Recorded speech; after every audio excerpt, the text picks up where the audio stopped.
आचार्य श्री सोमव्रत जी महाराज। उन्होंने अनेक प्रकार की संस्कृत विज्ञान की बुक्स लिखी हैं, किताबें लिखी हैं, अनेक प्रकार के श्लोक लिखे हैं। एक उनकी बुक है, उसका नाम है मुक्तावली। उसके अंदर उन्होंने मानव जीवन के बारे में लिखा है।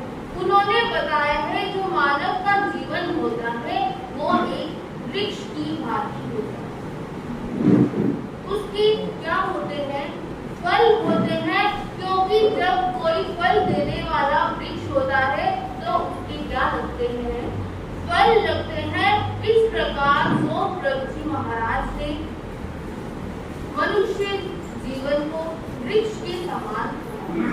जिस प्रकार आम का वृक्ष होता है, आम का वृक्ष की जब वो बड़ा बनता है, विशाल बनता है, उसके बाद क्या होता है? उसपे फल आने लग जाते हैं। ठीक इसी प्रकार जो मनुष्य अपने जीवन में ग्रोथ करता जाता है, बड़ा होता जाता है, तो उसके ऊपर वह फल आने जरूरी होते हैं। क्योंकि फलों को देखकर ही कोई भी व्यक्ति उस पेड़ के पास जाता है और बिना फल के कोई भी व्यक्ति खाली पेड़ के पास जाएगा नहीं जाएगा। यदि किसी को भूख लग रही है तो वो कहाँ जाएगा? आम के पेड़ के पास जाएगा, क्योंकि वहाँ क्या है? फल लगे हुए हैं। ठीक इसी प्रकार मनुष्य के जीवन वृक्ष के समान है और आचार्य श्री जी ने यहाँ उसके 6 फल बताए हैं। वो कहते हैं जिनेन्द्र पूजा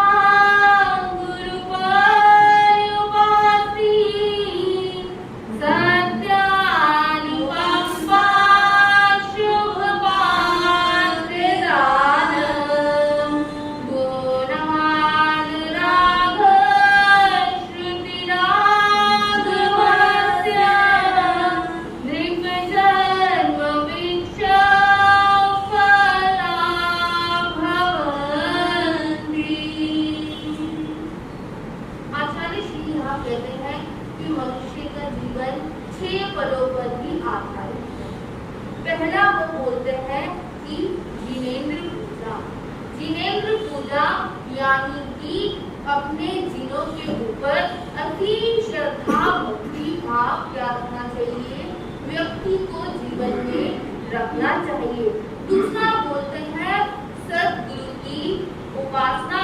जो आपके गुरुदेव हैं उनके प्रति क्या करनी चाहिए? निष्ठा भाव आना चाहिए, उनके प्रति पूर्ण समर्पण आना चाहिए। तीसरा बोलते हैं सत्मानुकंपा। सत्मानुकंपा का अर्थ है दया को जीवन में लेके आना, क्योंकि दया ही क्या है? धर्म का मूल है। सही रास्ता कौन बताती है?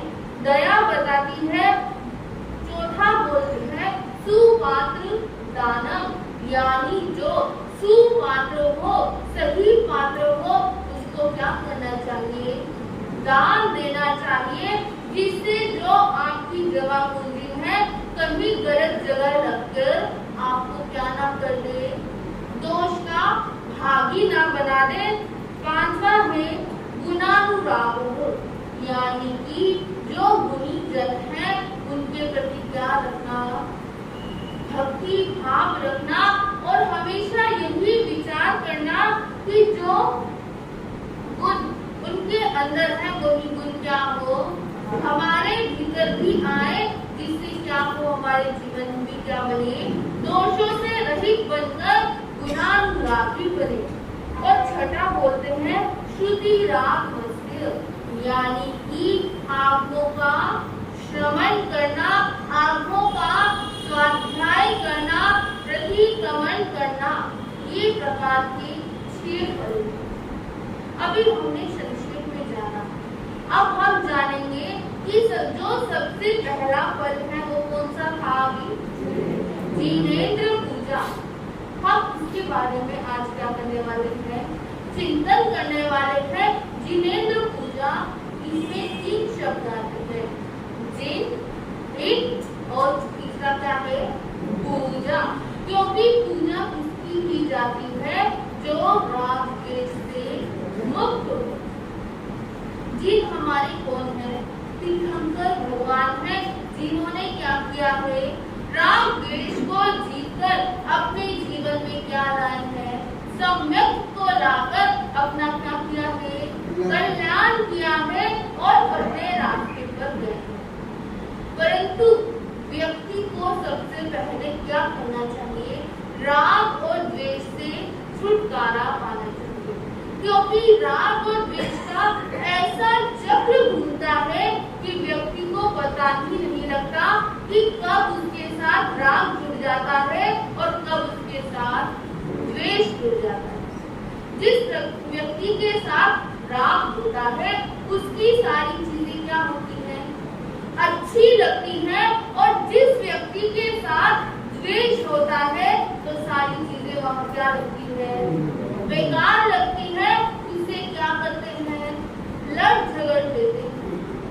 भगवान जहाँ कहते हैं जिसके जीवन में क्रोध, मान, माया, लोभ और साथ में राग और द्वेष ऐड कर दिया जाए तो उसके जीवन में क्या होगा? अंधकार ही अंधकार होगा, क्योंकि भगवान ने राग और द्वेष को सोने और लोहे की बेड़ियों के समान कहा। जिस प्रकार सोने की बेड़ी यदि किसी के बांध दिया जाए तो क्या उसे अच्छा लगेगा? सोने की बेड़ी क्या उसे पसंद आएगी? नहीं आएगी, क्योंकि वो क्या है? बंधन है, बेड़ी है। और यदि किसी को लोहे की बेड़ी बांध दी जाए तब उसे पसंद आएगी?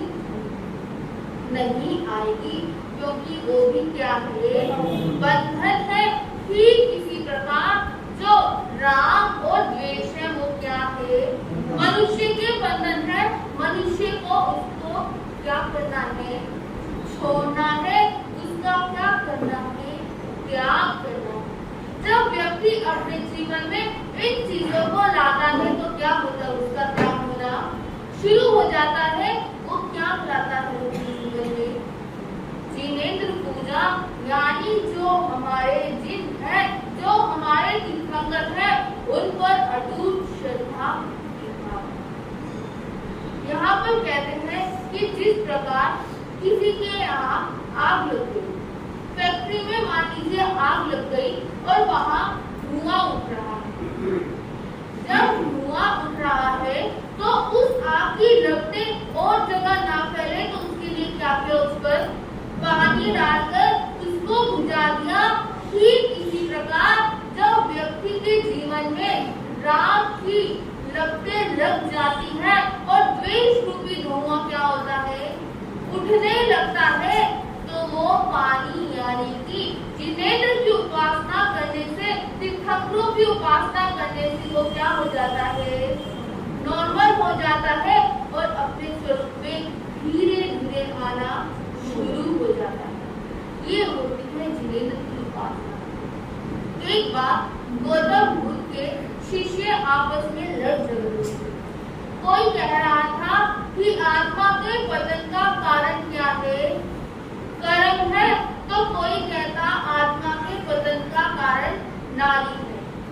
अब तीसरा और शिष्य आता है, उसको बोलते हैं कि आत्मा के पतन का कारण क्या है, तो वो क्या कहता है कि आत्मा के पतन का कारण है कर्म।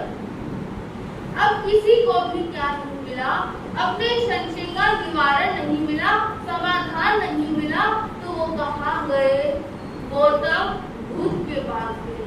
वो उनसे पूछे कि गुरुदेव आप ही बता दीजिए कि क्या है, कैसे हमें आत्मा के पतन का कारण पता लगे।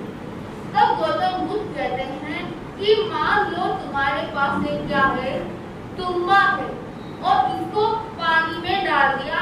अब बताओ कि वह तुम्बा पानी में डूब जाएगा या ऊपर आएगा, तैरेगा। लेकिन यदि उस तुम्बे में छेद कर दिया जाए और संख्यात छेद हो जाए तो वो अब तुम्बा क्या करेगा, डूब जाएगा। ठीक इसी प्रकार गौतम बुद्ध अपने शिष्यों को कहते हैं कि आत्मा में जो ये तुम्बे के समान है, जब तक ये पानी इसके अंदर क्या नहीं है, छेद नहीं है, तो ये संसार रूपी पानी से क्या करेगी, ऊपर की ओर रहेगी। लेकिन जैसे ही इसके जीवन में क्रोध मान माया लोभ आ गया तो ये क्या हो जाएगी, डूब जाएगी। और आत्मा क्या हो रही है, आजकल संसार में क्या हो रही है, डूब गई है। व्यक्ति को अपने स्वरूप का एहसास ही नहीं हो रहा। तो यहाँ भगवान ने दूसरा शब्द बताया कि क्या, इंद्र। इंद्र होते हैं जो तीर्थंकरों की उपासना करते हैं। देखिए जब उनको पता लगता है कि भगवान किस नगरी में आए हैं, भगवान के संवत्सरण की रचना होने वाली है, तो क्या करते हैं, अपने देवलोक से बैठे ही भगवान को क्या करते हैं, वंदना करते हैं और नीचे आकर क्या करते हैं, भगवान की उपासना करते हैं। और तीसरा शब्द है पूजा।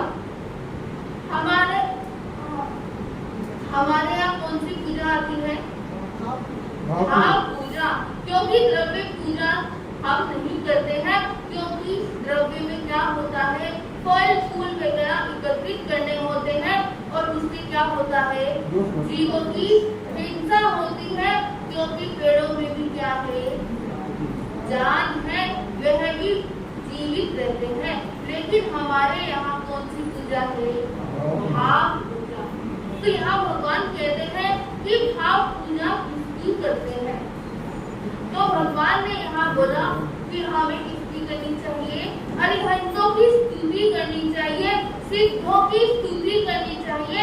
यदि ये हमारे समक्ष नहीं है, आपको समक्ष चाहिए, तो क्या करनी चाहिए, गुरुजनों की स्तुति करनी चाहिए। लेकिन आज देखा जाए तो क्या हो रहा है, गुरुओं के प्रति भी अटूट श्रद्धा नहीं रहती। यदि किसी की हो भी जाए तो क्या कहते हैं, बड़ा स्थानक जाने लग गया है, बड़ा लगाव हो गया है, तो उसको क्या करते हैं, अलग तरीके से उस व्यक्ति को बोलकर जो उसकी श्रद्धा भक्ति भाव होता है और उसको भी क्या करते हैं, बिगाड़ देते हैं। लेकिन ऐसा नहीं करना चाहिए। भगवान कहते हैं कि सर्वश्रेष्ठ जो पूजा होती है वो भाव पूजा है। चाहे आप अपने घर में बैठे, चाहे गाड़ी में बैठे, लेकिन अगर वहाँ आपके अंदर के भाव भगवान के प्रति है तो क्या होगा, कल्याण होना निश्चित ही है। अब राजा श्रेणी को भी देखते थे, उन्होंने क्या करी थी, भाव पूजा करी थी, जिससे क्या हुआ था, उनके नरकों के बंद करे थे। कैसे करी थी, साधु संतों के पास जाकर भगवान के शिष्यों को क्या करी थी, उन्होंने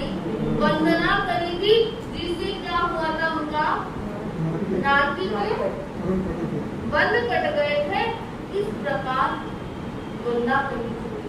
वंदना में आजकल कितना शॉर्टकट हो गया है। पहले कितनों के पाठ से वंदना होती थी, लेकिन आज क्या है, मथे वंदनामी कहकर ही वंदना हो जाती है। ना तो सिर झुकता है और ना ही पैर झुकता है।